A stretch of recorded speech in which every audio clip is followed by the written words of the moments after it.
Randy? Yeah. These are Mr. Coffee filters. This is Mr. Coffee, Precision Coffee Brewing System. This filter was scientifically designed to extract only the finest qualities from your coffee. Even if your coffee maker isn't a genuine Mr. Coffee.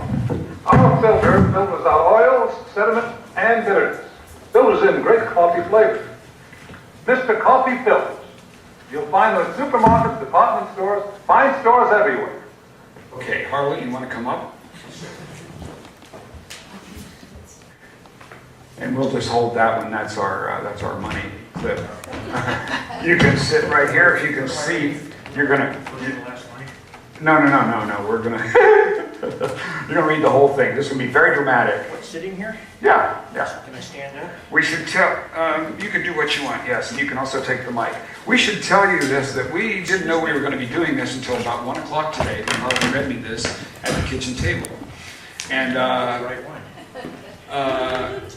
Harlan likes the idea of what we're doing down here, and he wanted to bring a little bit of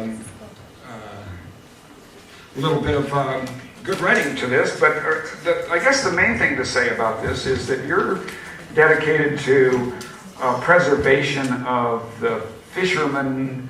I guess I've got this mic. You can take that one. The fishing legacy here in Martinez, and although she won't be, we'll have to come back.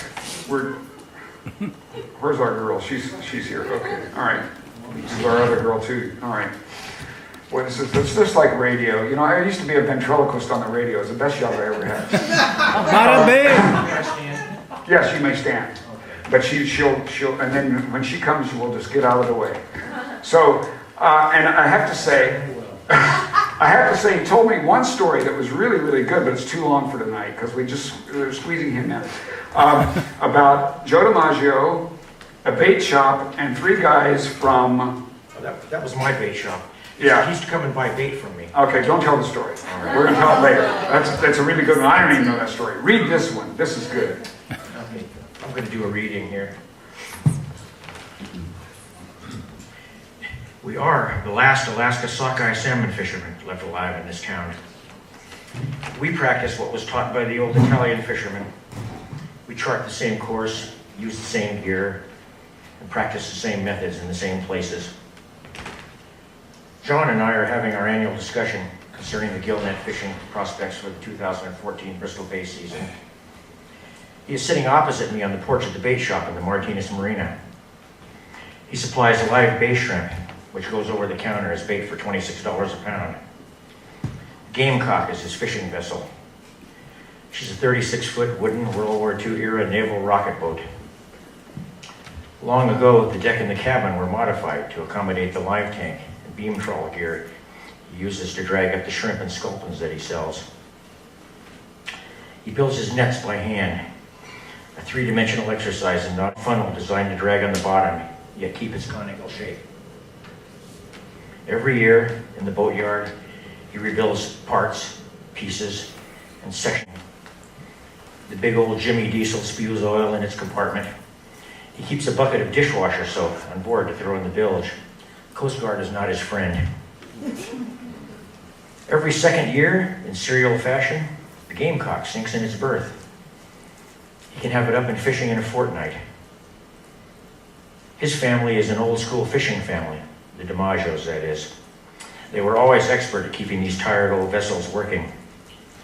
It was and is a fact of life in the fishing industry that simple economics may compel fishermen to work on vessels that are worn out and equipped with substandard gear. When I watched him get off his boat, he was using his cane, limping, carefully making his way up the gangway. When he sat down, he looked tired. His face is red. He's retaining water. The heart surgery scar peeking out of his shirt is white against purple flesh. I'm not even sure if he has medical insurance. I'm happy to see him. I love this guy. He wants to talk about Alaska. Like me, he's an obsessive, always game to go fishing. He gets a cup of coffee, sits down, lights a cigarette, and starts talking. Dude, he hails me. There'll be plenty of fish in the bay this summer. It's going to be a good run. He goes on in this fashion, very optimistic. I wasn't listening. I was thinking about the end of things.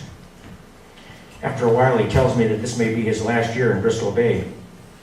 Maybe 44 years is enough. I'm getting a little tired. Now, the great Yankee ball player, Joe DiMaggio, was his mother's cousin. We've talked a little about Joe, but I never asked him about Marilyn.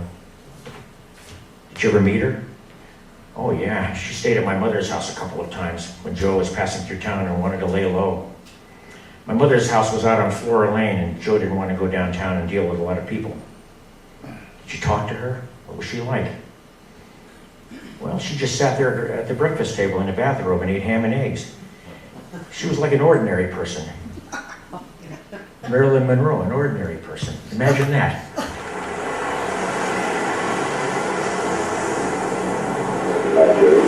Well, I met him the year he retired. He had already retired. And I saw him for about a year and a half, 2 years, and we married in San Francisco. And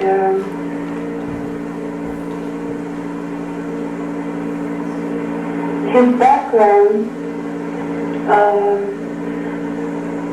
his family, they were immigrants and they had a very difficult time.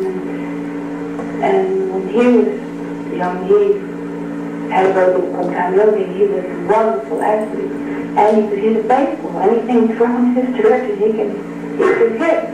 So he understood some things about me, and I understood some things about him, and we based our marriage on it. And I say some things.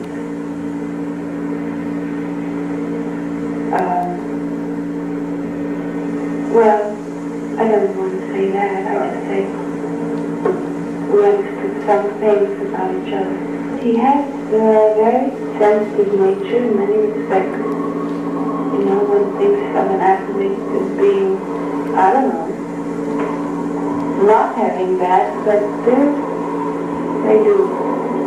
Our marriage wasn't a happy one. It ended in 9 months, unfortunately. I don't know what else to say.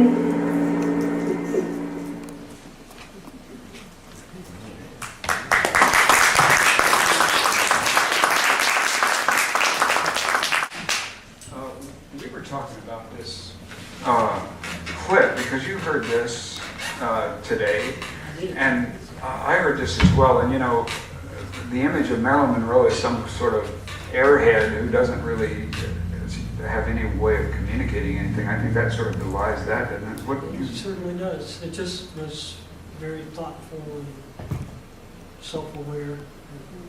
I told you it was kind of like a Zen moment where she really understood things, like beyond Arthur Miller or any of it.